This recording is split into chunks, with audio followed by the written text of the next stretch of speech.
Fan TV, bonsoir à tous chers abonnés, je suis très heureux de vous retrouver pour cette nouvelle édition de l'After Game.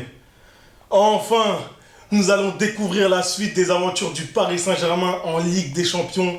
Ça faisait un moment depuis le 11 mars dernier, bon il y a eu confinement etc, une période assez compliquée, mais bon, on y est arrivé. Le Paris Saint-Germain va affronter l'Atalanta Bergame demain en quart de finale de Ligue des Champions. Donc, on va y aller directement. On va pas faire de transition. J'aimerais qu'on fasse une loupe dans un premier temps sur les points forts et les points faibles des deux équipes et les compositions probables. Pour commencer, Young Steph. Tu voudrais qu'on parle des points forts de l'Atalanta. Bah écoute, l'Atalanta Bergame, c'est une équipe qui joue à un football, un football total, un football assez plein. C'est-à-dire que pourvu qu'ils mettent des buts, après s'ils en prennent, c'est pas trop leur souci. Ça me rappelle un peu le Borussia Dortmund, avant qu'on joue Dortmund, où c'était une équipe justement qui manquait d'équilibre défensif. Je parle vraiment défensif parce que l'équilibre global de l'Atalanta Bergame, il est quand même cohérent, il est quand même assez solide. Donc c'est vrai que voilà, c'est une équipe qui n'a pas peur d'encaisser des buts parce qu'elle sait que devant elle a des armes offensivement, même si ce ne sont pas des très grands noms, mais elle sait qu'elle a des armes offensivement qui peuvent faire très très mal à n'importe quel adversaire. En Serie A, on l'a très bien vu, quand ils affrontent la Juve, à tout moment ils peuvent leur faire mal. Cette saison, l'Inter, il y a eu du Napoli aussi qui a mangé sévère. Donc ouais, l'Atalanta, c'est une équipe quand même, il faut s'en méfier, mais voilà, on reste le Paris Saint-Germain.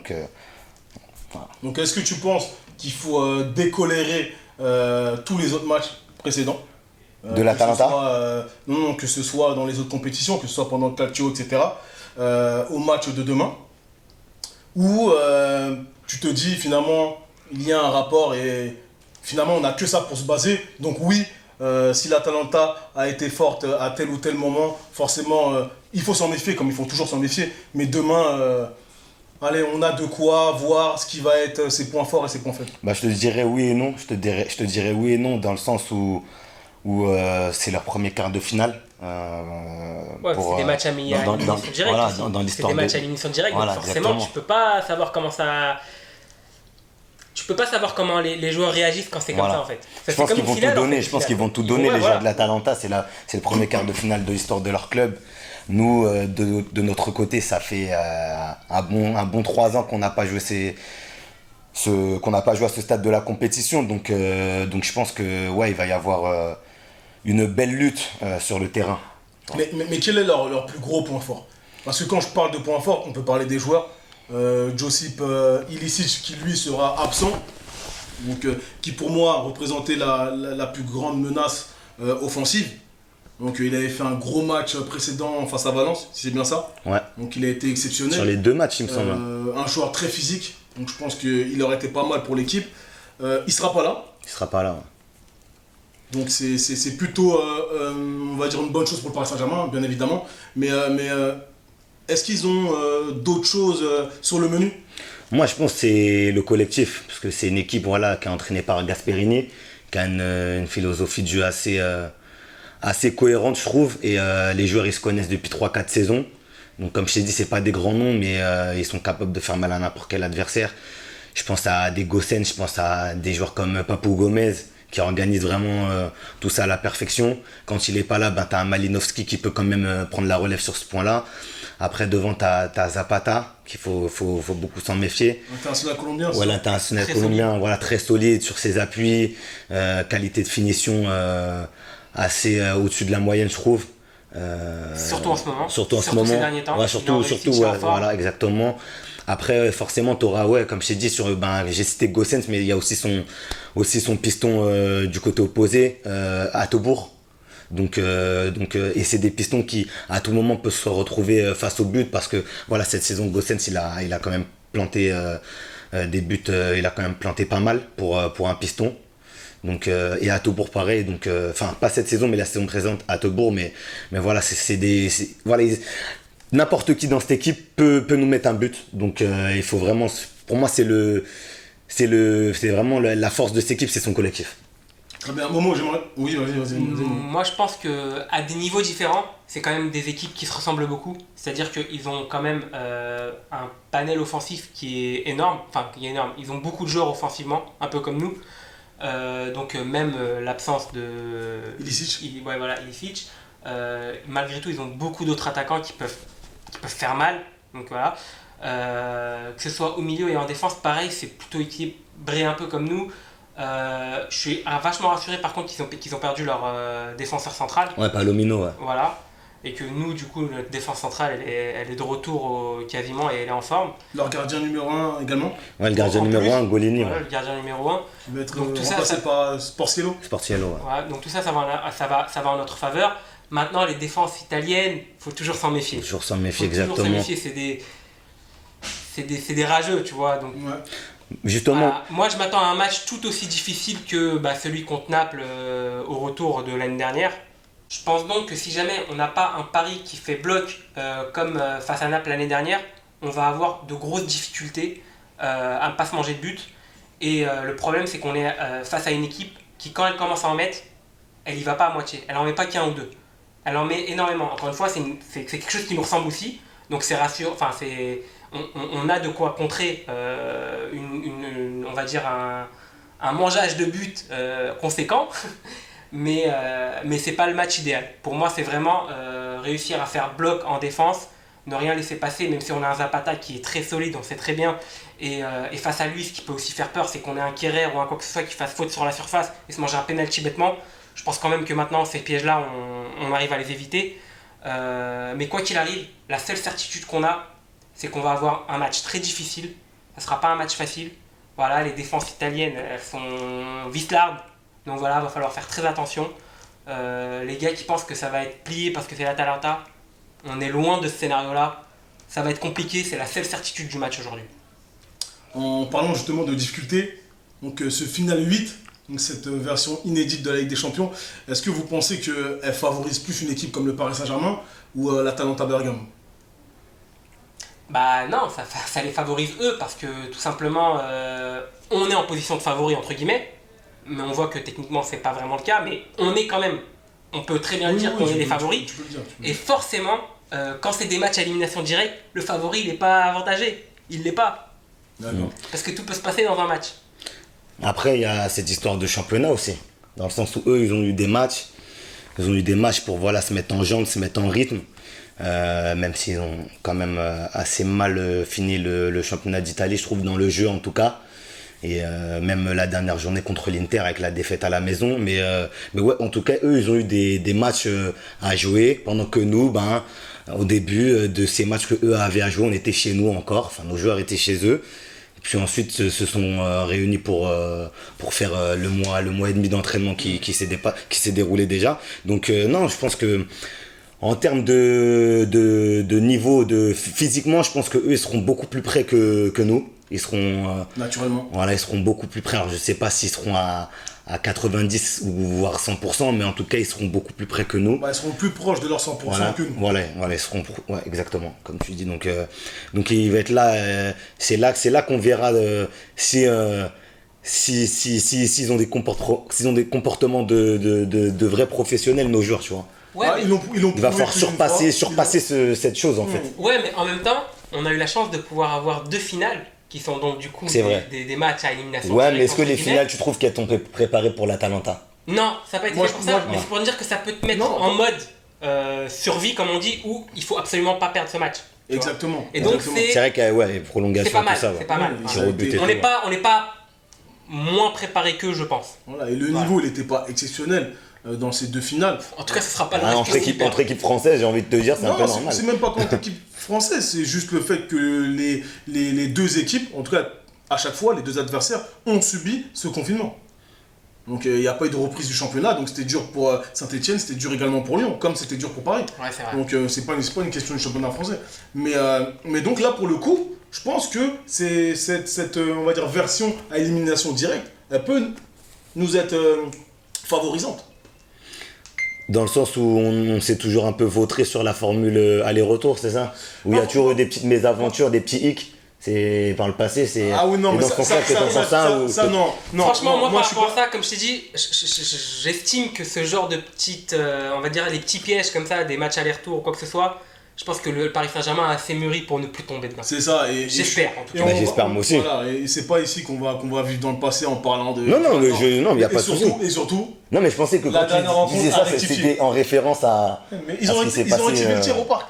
Oui, oui, oui, oui, Face à oui, Dortmund, oui, donc, oui. Rappelle-toi le rêve qu'on a eu le 11 Oui, mars. oui, là. bah oui, je me rappelle Donc, très bien. J'ai Je me rappelle l'impression très que très c'était une bien. finale qu'on a gagnée, s'il te plaît. Moi, maintenant, on va parler du Paris Saint-Germain, bien évidemment. En tout cas, plus sur l'aspect des compos, de la composition. Et d'équipe. ouais, Donc voilà, on va peut-être assister à notre deuxième, on va dire, obtention de phase de demi-finale.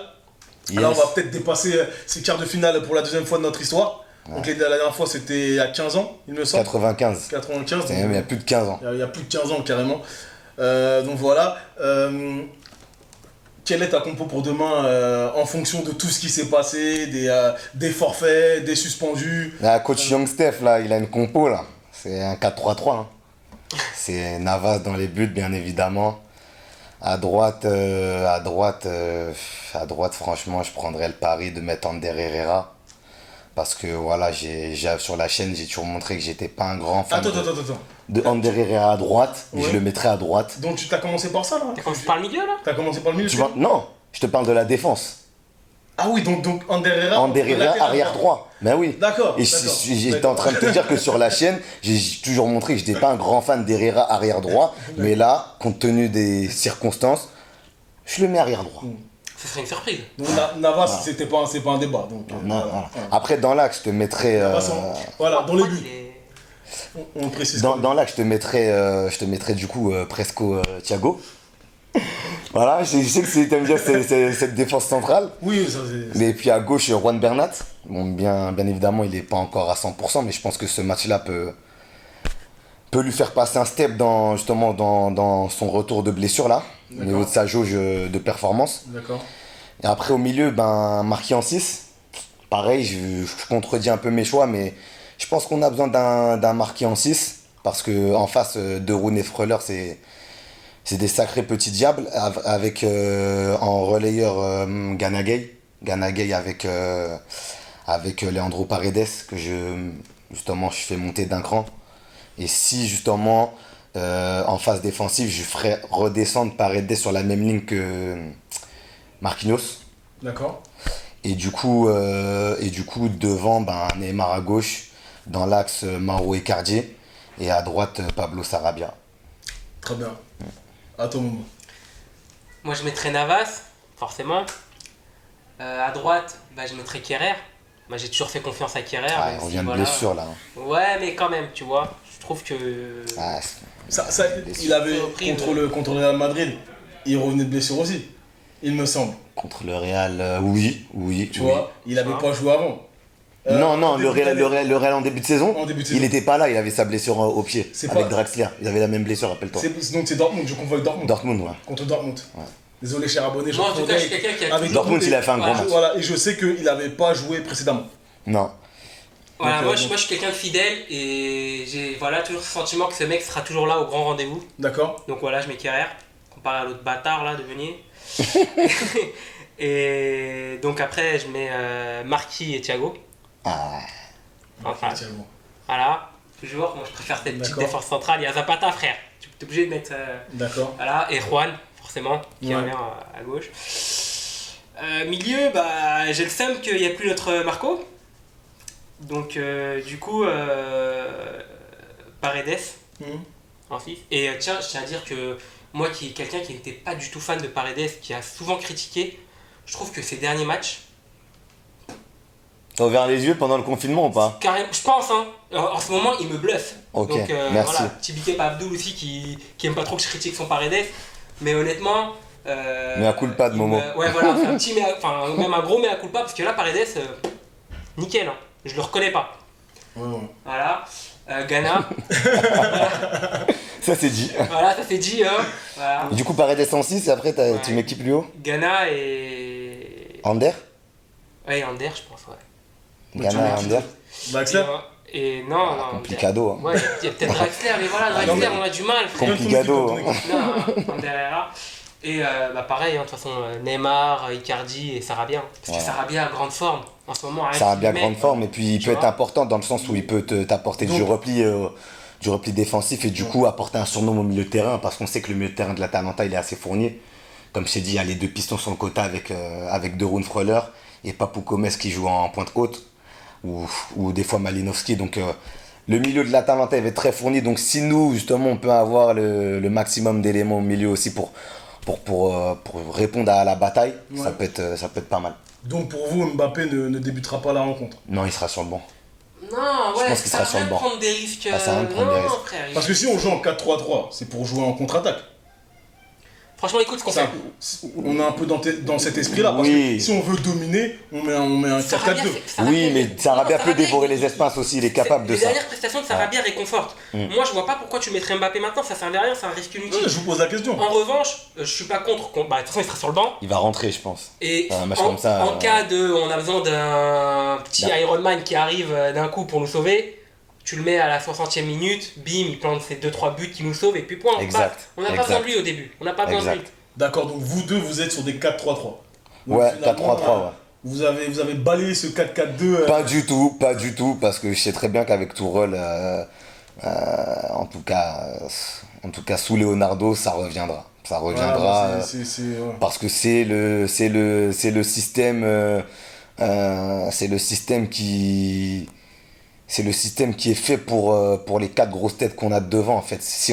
Parce que on part du principe qu'on les a, donc du coup il faut les faire jouer en même temps. Moi perso j'aime pas les 4-4-2 sans Di Maria. Ah ouais? Ouais. Un 4-4-2 il y a un Di Maria dans l'histoire. Sinon je mets pas de 4-4-2. Sinon c'est inutile. C'est justifié. Alors, moi j'aime bien vos deux compos. Sur la tienne, Herrera à droite, franchement je tenterai pas. Tu tenterais pas parce que... Absolument pas parce que pour moi on a Kerrer. Mais écoute, Kerrer, le cas Kerrer, il est, comment dire, j'ai aimé ses matchs de préparation, que ce soit Le Havre, que ce soit même Celtic, jusqu'à ce qu'il se blesse aussi contre Saint-Etienne, j'ai apprécié ce qu'il faisait, mais je pars du principe que voilà, il revient de blessure, en plus c'est une blessure de merde, je crois, c'est un truc à l'oreille. Donc je me dis que... Oui, il a reçu un coup à voilà, l'oreille. donc, en termes d'équilibre, c'est un peu compliqué. Je me dis que Herrera, ça pourrait faire l'affaire à droite. Tout comme Kerrer, en vrai. C'est Herrera / Kerrer, en vrai, si tu veux. Voilà. En tout cas, moi, je mettrais Kerrer à droite. Ça, c'est absolument... Après, pour moi, la meilleure charnière centrale du Paris Saint-Germain, pour moi, c'est Presco, Thiago. Voilà, pour moi, c'est parce que c'est la meilleure charnière centrale que, du coup... On met aussi un Marquinhos en 6, voilà. Même si Marquinhos en 6, finalement, c'est peut-être la meilleure solution. En tout cas, sur ces 2 dernières années, c'est celle qui a le plus prouvé. À gauche, Bernat, il n'y a pas de débat vu que Levin est forfait. Est forfait. Donc au milieu de terrain, donc j'ai parlé du 6, Marquinhos, indispensable, je pense. À droite, oui, Gana Gueye. Et à gauche, Paredes, par contre. Même si, là, d'après ce qu'on peut entendre dans les journaux, on voit un Herrera qui monte en puissance. Donc peut-être que Herrera fera partie donc, de cette ligne de 3. Mais cette équipe a été performante. En tout cas, ce milieu de terrain a été performant face à Dortmund. Donc finalement, je reconduirais le même milieu de terrain. Et devant, tes 3 de devant, du coup? Comme nous, il n'y a pas de débat. Neymar, Sarabia, Icardi. Sarabia, j'aime beaucoup dans une phase, en tout cas dans une ligne offensive à 4 notamment, ou en tout cas dans un 4-4-2, voilà, pour parler clairement. Mais là, on n'a pas le choix. Après, pour les contre-attaques, pour moi, c'est pas le meilleur élément. Voilà, on va pas se mentir. Mbappé en contre-attaque, c'est une fusée, donc on peut pas le comparer. Je mettrais même Di Maria au-dessus de Sarabia dans ce type de phase de jeu. Mais je pense qu'il fera l'affaire. Depuis le début, ça a été un soldat. Il a des superbes stats. C'est peut-être la meilleure recrue. En réalité, c'est sûrement même la meilleure recrue de l'année dernière. Et donc voilà, je partirai sur ça. Je pense que le Paris Saint-Germain est favori, Ah oui, on est clairement favori. clairement. Et mon pronostic, c'est 2-0 pour le Paris Saint-Germain. 2-0. Ouais. Des buts de qui Je mettrais Neymar. un but de Gay et un but de Neymar. Ok. Moi j'ai dit 1-0. Voilà. Toi, t'as dit 1-0. Moi j'ai dit 1-0. Momo. But d'un. Combien aussi? Attends, donne ton buteur. Donne ton buteur. Moi mon buteur, j'ai 4-5 noms qui me viennent en tête, donc c'est un peu aléatoire. Mais je leur souhaite de mettre ce but en fait pour moi. D'accord. C'est Neymar, Ghana, Kimpembe, Silva ou Marqué. Il n'y a pas de buteur. Les gars, vous les voyez pas marquer. Un des 5. Moi, j'ai mis 2-0. Vous les voyez pas marquer. 2-0. Qui, l'Atalanta? Je l'ai vraiment marqué. Vous les voyez pas marquer. Tu vois un 2-3 pour Paris toi? Moi, je vois un 3-1 pour Paris. 3? Ouais. Dans l'idéal. Je verrai Avec deux derniers buts après la 70e. Un doublé d'Icardi et un but de Neymar. Ok. Ah, c'est vrai qu'Icardi, ça. Donc, Pour se Icardi, rappeler quand il faisait le grand bonheur de l'Inter en Serie A, ouais, pourquoi pas. Ça fait un petit moment finalement qu'il n'a pas marqué en Ligue des Ça fait Champions. un petit moment, ouais. Ça fait un petit moment. Moi, au-delà de cette affiche, voilà, qui va déchaîner notre passion rouge et bleu. Ouais. Moi, je vais vraiment scruter un joueur parisien avec beaucoup d'attention. C'est Gana Gueye. C'est Gana Gueye parce que dans l'apport offensif, parce que l'apport défensif, je sais très bien qu'il répond présent. Il est assez propre dans ses interventions, même si de temps en temps il peut avoir quelques étourderies. Je pense à la perte de balle en début de match contre Saint-Etienne. Mais passons. Mais je pense que dans l'aspect offensif, dans sa relation technique, qui pour moi mérite des améliorations avec Paredes. Donc moi je vais vraiment l'attendre sur ça. Parce que je crois que sur nos 3 milieux, on les a associés. C'est ça. Donc, Et les gens, ils oublient vite. Les gens, ils oublient vite. Ils avaient fait une grosse performance. Tous les deux ont fait une grosse perf contre 2019 face au Real. Je pense que au Parc face à Dortmund en mars, aussi, oui. il a été excellent. Il y a un troisième match aussi à Nantes aussi, il avait été pas mal. À Nantes, il a été pas mal. Il a essuyé une blessure aussi cette saison. Donc voilà, les gens, ils réagissent beaucoup je sais. sous l'émotion. Quelqu'un qui, pendant les grands rendez-vous, il est toujours. C'est vrai que je trouve que voilà, l'ensemble des supporters, des fans parisiens ont tendance à taper un peu trop facilement sur Gana Gueye, je trouve. Ouais, Mais tu ne m'empêcheras pas de penser que je trouve que sa relation technique, la compatibilité, la complémentarité avec Paredes ne me saute pas grandement aux yeux pour le moment. Mais quand tu dis la compatibilité technique entre ces deux joueurs. C'est en termes de placement, de comment se trouver. Le fait de parler du match, ça me donne des frissons. Comment se trouver, c'est les yeux fermés, il n'y a pas encore ce truc-là entre les deux. Il y en a eu un petit peu contre Dortmund, ce qui a fait que justement les deux ont fait un grand match ce jour-là. Mais c'est vrai que les autres fois où ils ont été associés, c'était un peu mi-figue mi-raisin, quoi. Après, je l'ai souvent dit, Paredes et Gana Gueye, ils ont ce profil de destructeur. C'est vrai. On le sait, ce ne sont pas des relayeurs ou des milieux de terrain qui vont construire. Toi, dans ta compo, tu as mis un troisième destructeur aussi derrière eux. Exactement, parce qu'il faudra détruire. Il faudra détruire. Papou faudra le détruire. Je suis désolé, mais Papou faudra le détruire. On a perdu notre créateur, en tout cas, notre créateur dans ce milieu de terrain qui pour moi est Verratti. Voilà. Quoi qu'on dise sur ce joueur, pour moi, même si techniquement, ok, il est au-dessus des deux autres, il apporte tellement dans l'avant-dernière passe. Tu vois, donc c'est en ce sens que je dis ça. Là, il n'est pas là. Donc forcément, il faudra... Mais Marquinhos, il est pas mal aussi dans l'avant-dernière passe. En jeu long, il est pas mauvais. Mais j'ai envie de te dire, même Ghana est pas mal dans l'avant-dernière passe. Rappelle-toi, PSG Real, le premier de Di Maria, il est impliqué voilà, sur le but, il est aux abords de la surface. En pivot, Paredes, on connaît son jeu de passe qui est capable de casser des lignes. Donc, face à l'Atalanta, j'y crois pas trop à ces passes longues ou même aux contre-attaques, comme tu dis. J'ai l'impression que ça va être super dur. Ça va être très physique, très athlétique. Du faut aller de haut en bas avec des longues. Moi, franchement, je vous ai dit, j'y crois pas trop assez. Donc, Et je pense aussi que dans le match, on aura plusieurs. Avoir travaillé au corps leur défense. On aura un rapport de force qui va changer. De toute façon, comme dans tous les matchs de Ligue des Champions, plein poumon. Et on aura un rapport de force qui va s'inverser constamment. Dans le sens où un coup, l'Atalanta va jouer bloc bas. Ouais. Et un coup, Paris va jouer bloc bas. Et un coup, Paris va jouer bloc haut. Et un coup, l'Atalanta va jouer bloc haut. Et nous, enfin, bref, vous m'avez suivi, vous m'avez compris. Donc, Voilà, à nous de l'emporter, à nous de rejoindre les demi. Voilà. J'ai envie de retrouver Christopher Nkunku, moi, en demi, par exemple. Ça me ferait plaisir.